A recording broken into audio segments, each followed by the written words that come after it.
Bonjour à tous, c'est Pierre-Alexandre pour Technoid. Alors aujourd'hui on va parler de l'annonce de la sortie du P8. Donc c'est un petit peu différent de l'annonce qu'il y a eu, la vraie annonce. Là c'est une annonce par rapport aux précommandes, par rapport au fait que le téléphone va sortir. Donc ça a été fait le 28, j'ai pu tourner, enfin que faire le montage maintenant. Mais voilà en fait ce qui se passe. Donc ça a été un peu en fait la réunion des ambassadeurs et des commerciaux et des journalistes sur cet événement qui était un peu le lancement du produit puisque c'était vraiment la veille, hein, c'était juste avant.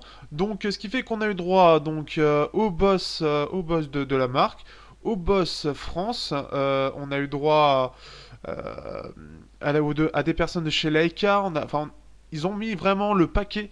En fait, au niveau des des personnes qui étaient là, c'est quand même un peu impressionnant. Je sais pas comment définir un peu cette soirée. J'ai l'impression que c'était quand même une soirée pour dire voilà, on est très fort et on vous le montre, et on a beaucoup de pognon et on vous le montre aussi.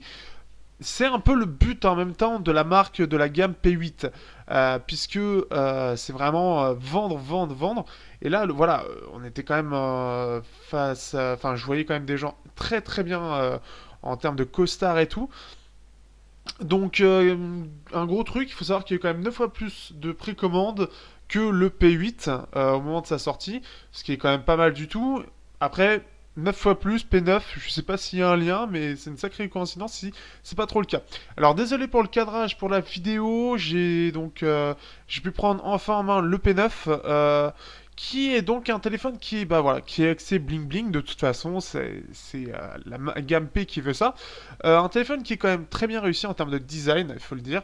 Le double capteur est beaucoup plus discret sur la version noire. Je vous montrerai ça dans un moment juste après. Au niveau de la surcouche, en tout cas, on est sur ce qu'on avait à peu près du Mate 8. Bon, après, au niveau des retours, c'est quand même moins bien que le Mate 8. Mais ça avait l'air d'être plutôt pas mal.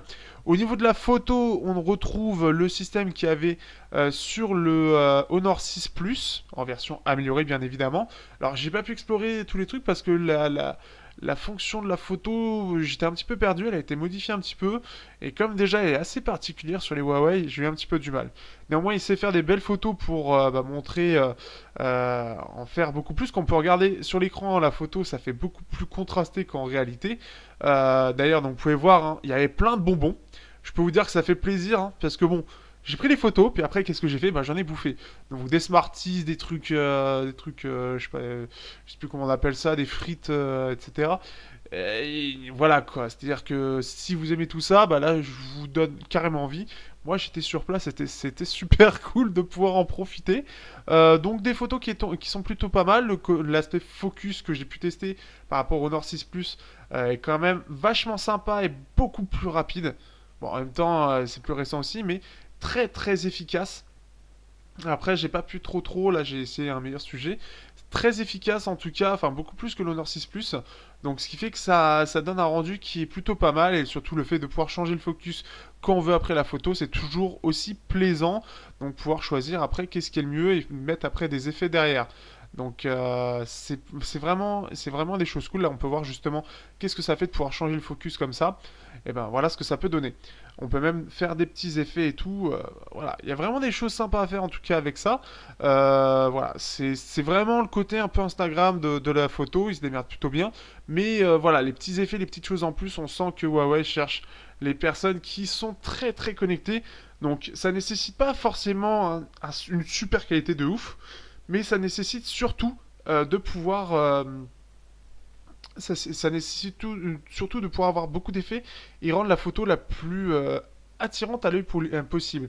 Donc ce qui est largement possible avec cet appareil comme on peut le voir. Après, il faut aussi retrouver sur les options. Il faudra que je vois quand je pourrai mettre la main dessus. À mon avis, ce sera pas avant quelques mois malheureusement. Parce que bah, malheureusement la marque, ils n'ont pas eu beaucoup d'appareils, mais beaucoup de demandes. Donc ça c'est un peu dommage. Donc une surcouche, voilà. Après, il faut toujours adhérer à Mi EMUI, qui reste assez correct, mais c'est pas aussi bien que la plupart des surcouches chinoises. C'est pas la plus aboutie, même si on sent quand même qu'avec EMUI 4.0, 4.1, on sent qu'ils améliorent largement l'optimisation qui était mise en défaut. Donc là, on peut voir par rapport au double capteur, effectivement, donc c'est beaucoup plus discret puisqu'on les voit pas. Alors là, je me remets à la lumière, ce qui fait que ça passe plutôt bien.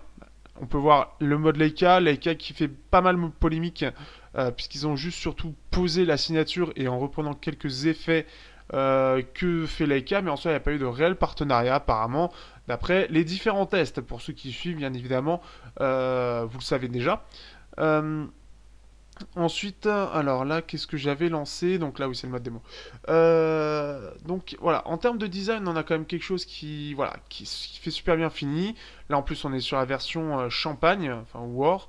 Ça fait super beau, hein. C'est vraiment très très beau, très bling bling. Donc c'est pas, ça m'attire pas moi, mais il faut l'avouer, c'est extrêmement bien fini.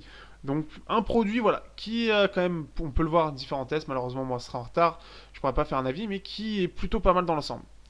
Autre chose qu'il y avait sur le petit stand, il y avait le MateBook, donc un PC par Huawei, donc un PC avec un vrai processeur, assez cher tout de même.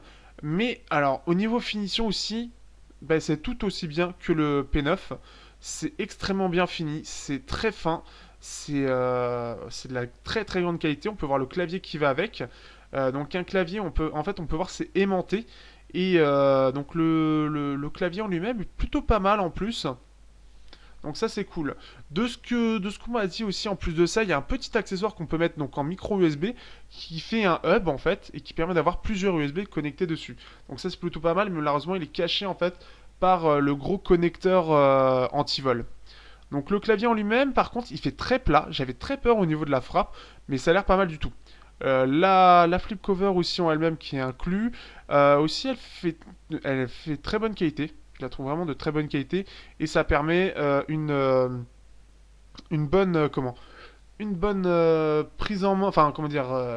Ça permet d'avoir un bon dock. Donc, ça a l'air plutôt bien pensé aussi dans l'aspect classique.